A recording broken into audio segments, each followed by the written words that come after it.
Hello friends, स्वागत है आपका फ्री लीगल एडवाइस चैनल पे। आज हम जिस टॉपिक पे बात करने जा रहे हैं वो है चैप्टर 20 कैपिटल ए। ठीक है, ये कहता है कि क्रुएल्टी बाय हस्बैंड और रिलेटिव्स ऑफ हस्बैंड। इसमें एक ही सेक्शन बताया गया है, सेक्शन 498 कैपिटल ए, लेकिन इसको हम कई और सेक्शन के साथ को रिलेट करके पढ़ेंगे। पहला है section 113 A Indian Evidence Act, दूसरा है 304 B of Indian Penal Code, तीसरा है 113 B of Indian Evidence Act, फिर है डोमेस्टिक वायलेंस एक्ट और 468 क्लॉज 2 ऑफ सीआरपीसी और 473 सीआरपीसी। ठीक है, तो ये सारे सेक्शन को हम लोग कवर करेंगे इसके साथ। तो चलिए हम लोग देखते हैं कि 498 ए सबसे पहले ऐड कब किया गया था, ये भी देख लेते हैं।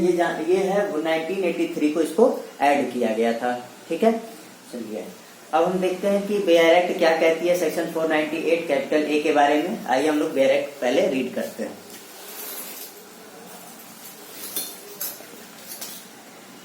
सेक्शन 498 कैपिटल ए क्या कहता है? हस्बैंड और relative of husband of a women subjecting her to cruelty. मतलब हस्बैंड और हस्बैंड के रिलेटिव क्या करते हैं? वुमेन पे क्रुएल्टी करते हैं। ठीक है, तो whoever being the husband or the relative of husband of a woman subject such woman to cruelty shall be punished with imprisonment for a term which may extend to 3 years। ठीक है, इसमें कितने साल की पनिशमेंट दी गई? 3 years and shall also be liable to fine, और fine भी दिया गया है। ठीक है, तो अब हम आगे देखते हैं। इसमें क्रुएल्टी बताया गया कि क्रुएल्टी क्या होती है। तो इसमें क्रुएल्टी दो तरह की दी गई है। पहला है कि मेंटल और फिजिकल क्रुएल्टी। ठीक है, मेंटल और फिजिकल क्रुएल्टी। दूसरा है कि आप अनलॉफुल डिमांड करते हैं प्रॉपर्टी का और वैल्यूएबल सिक्योरिटी का। ठीक है, तो पढ़ते हैं बेयर एक्ट में क्या लिखा हुआ है। For the purpose of this section cruelty means any wilful conduct which is of such a nature as is likely to drive the women to commit suicide. ठीक है, मतलब आप ऐसा कंडक्ट करते हैं कि उस वुमेन को सुसाइड कमिट करना पड़े, और टू कॉज ग्रीवियस इंजरी, या तो उसको ग्रीवियस इंजरी हो, और डेंजर टू लाइफ। ठीक है, उसकी लाइफ खतरे में हो, लिम्ब उसके हाथ पैर टूट जाए, और हेल्थ उसकी कोई हेल्थ इशू हो, या ये हेल्थ वेदर मेंटल और फिजिकली दोनों हो सकता है। ठीक है, दूसरा बी में कहता है, बी में क्या कहता है? Harassment of the women, women का harassment where such harassment is with a view to coercing her or any person related to her to meet any unlawful demand for any property। ठीक है, unlawful demand करते हैं किसी भी property को लेकर के, और वैल्यूएबल सिक्योरिटी। ठीक है, और वैल्यूएबल सिक्योरिटी, और is an account of failure by her और any person related to her to meet such demand. ठीक है, तो ये क्रुएल्टी बताई गई है। ठीक है, ये सेक्शन 498 कैपिटल ए में बताया गया। अब हम इसका इंग्रेडिएंट्स देखते हैं कि क्या क्या इंग्रेडिएंट्स निकल करके आते हैं। ठीक है, तो पहला इंग्रेडिएंट्स है the women must be married, women must be married. दूसरा क्या कहता है कि she must be subjected to cruelty और हरासमेंट। ठीक है, तीसरा इंग्रेडिएंट्स क्या कहता है कि सच क्रुएल्टी और harassment must have been shown either by husband of the women और by the relative of husband. ठीक है, उनके रिलेटिव भी इसमें इंक्लूड होंगे, केवल हस्बैंड ही नहीं, रिलेटिव भी इंक्लूड होंगे। ठीक है, चलिए अब हम लोग आगे चलते हैं। ठीक है, अब हम देखते हैं कि इसके साथ जो प्रोविजन है section 113 A of Indian Evidence act, वो क्या कहता है? वो कहता है कि इसमें प्रिजम्पशन दिया गया है। किस चीज का प्रिजम्पशन दिया गया है? कि presumption as to abetment of suicide by a married women. ठीक है, if the women dies within 7 years of her marriage, अगर कोई वुमेन 7 साल के मैरिज के अंदर अगर उसकी डेथ होती है तो कोर्ट प्रिज्यूम करेगी, लेकिन इसमें मे प्रिजम्पशन है, कोर्ट मे प्रिज्यूम। ठीक है, कि that such suicide had been abetted by her husband, कि ये सुसाइड जो है उसके हस्बैंड द्वारा अबेटेड किया गया है और या उनके रिलेटिव द्वारा किया गया है। ठीक है, तो लेकिन ये मे प्रिज्यूम है। ठीक है, तो 113 बी ये कहता है। अब इसमें ये देखते हैं कि 304 बी क्या कहता है of IPC. 304 B of IPC क्या कहता है, ये जानते हैं।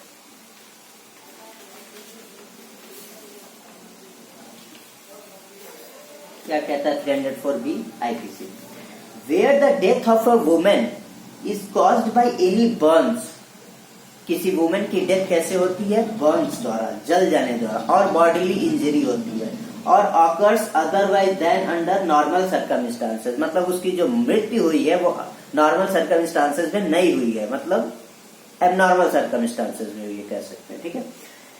With in 7 years of her marriage, marriage के 7 साल के अंदर हुई है, ठीक है, मैरिज के 7 साल के अंदर हुई है, बहुत इंपॉर्टेंट है।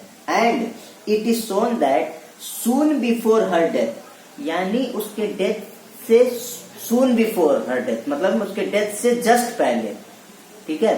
लेकिन ऐसा नहीं है, सुप्रीम कोर्ट ने कहा कि सून बिफोर हर डेथ का मतलब ये नहीं है कि डेथ के जस्ट पहले ही क्रुएल्टी की गई है, ठीक है, या हरासमेंट किया गया है डाउरी के लिए, ठीक है, ऐसा नहीं है।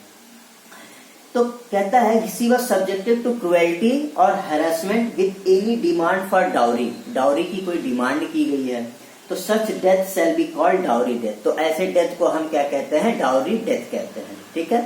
क्रुएल्टी और हरासमेंट की गई है as soon before her death within 7 years, ठीक है, तो उसको हम डाउरी डेथ कहते हैं 304B ऑफ IPC में। तो इसके साथ हम 113B इंडियन एविडेंस एक्ट देखते हैं कि ये क्या कहता है। ये कहता है कि the court shell presume, court क्या प्रिज्यूम करेगी, तो court shell presume that such person had cause the dowry death, तो कोर्ट प्रिज्यूम करेगी कि इस पर्सन ने डाउरी डेथ किया है, मतलब जो हस्बैंड है, कोर्ट उसके खिलाफ प्रिजम्पशन लेगी, सेल्फ प्रिज्यूम करेगी कि उसने ही डाउरी डेथ किया या उसके रिलेटिव ने, ठीक है, ये कोर्ट प्रिजम्पशन करेगी 113B। अब देखते हैं डोमेस्टिक वायलेंस एक्ट क्या कहता है, ठीक है। डोमेस्टिक वायलेंस एक्ट क्या कहता है कि अगर 498 कैपिटल A का ऑफेंस प्रूफ हो जाता है, ठीक है, मतलब साबित हो जाता है 498 कैपिटल A का ऑफेंस, तो वो इंटरिम रिलीफ ले सकती है domestic violence act under section 23 में, ठीक है, इंटरिम रिलीफ ले सकती है, और अदर रिलीफ भी ले सकती है, वो दिया गया है 18 to 22, ठीक है, कहां पे दिया गया, 18 to 22 में दिया गया है, ठीक है, तो ये डोमेस्टिक वायलेंस एक्ट कहता है। फिर हम लोग आते हैं कि सेक्शन 468(2) CRPC और 473 CRPC क्या है। 468 क्लॉज 2 CRPC में ये है कि वो विद इन 3 years, ठीक है, विद इन 3 years में केस फाइल कर सकती है, ठीक है। डेट पीरियड ऑफ लिमिटेशन क्या है, विद इन 3 years उसको केस को फाइल करना पड़ेगा, ठीक है। लेकिन अगर मान लीजिए 3 years से एबव हो जाता है तो वो 473 IPC में दिया गया है कि अगर फेलियर ऑफ जस्टिस या इंटरेस्ट ऑफ जस्टिस, कोर्ट देखती है कि इंटरेस्ट ऑफ जस्टिस जरूरी है, इंटरेस्ट ऑफ जस्टिस के लिए जरूरी है कि पीरियड ऑफ लिमिटेशन को बढ़ाया जाए, तो वो बढ़ा सकती है, ठीक है, तो वो कोर्ट क्या कर सकती है, 3 years से एबव भी कर सकती है, ठीक है, 473 CRPC में बताया गया। चलिए आइए हम केस जानते हैं, ठीक है। हाँ, तो इस पे जो ये, हाँ, और दूसरा चीज क्या है कि ये कंटिन्यूइंग ऑफेंस है, ये क्या है, कंटिन्यूइंग ऑफेंस है, ठीक है। चलिए आते हैं इसमें पहला केस जो अभी लेटेस्ट केस है 28 मई 2021 का जो केस आया है डाउरी डेथ पे, वो है कि Satbir Singh versus state of Haryana. Satbir Singh versus state of Haryana में सुप्रीम कोर्ट की कुछ गाइडलाइन है, कुछ इंपॉर्टेंट गाइडलाइन मैं बता देता हूं, बाकी आप इस जजमेंट को पढ़ सकते हैं, ठीक है। इसमें यह कहा गया है कि 130B में कोर्ट कब प्रिजम्पशन लेगी, सेल्फ प्रिज्यूम कब करेगी 113B में, जब 304B जो है सेटिस्फाई हो जाएगा। जब 304B IPC सेटिस्फाई होगा तब सेक्शन 113B में कोर्ट प्रिजम्पशन करेगी, ठीक है।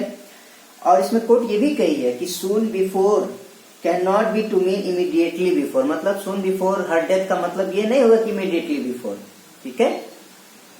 तो ऐसा मत समझिएगा कि जस्ट बिफोर हर डेथ वो डाउरी डेथ के लिए क्रुएल्टी किया गया, हरासमेंट किया गया, ठीक है। और इसमें क्या कहा गया है, और देखते हैं इस जजमेंट में क्या है।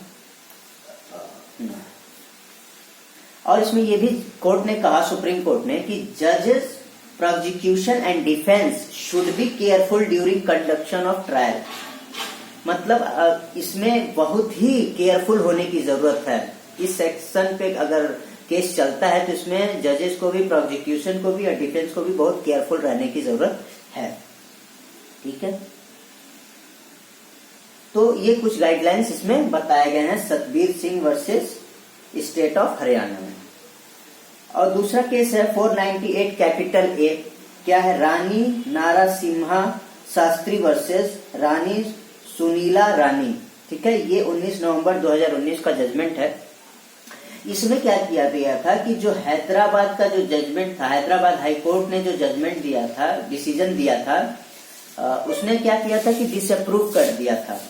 ठीक है, एपिलेंट ने केस फाइल किया था कि उसको, उसके खिलाफ जो 498 ए में उसकी वाइफ ने जो क्रुएल्टी का केस फाइल किया था, ठीक है, तो उससे वो क्या हुआ था, वो मेंटली डिस्टर्ब हो गया था, हस्बैंड मेंटली डिस्टर्ब हो गया था, तो वो अब डाइवोर्स का केस फाइल करना चाह रहा था।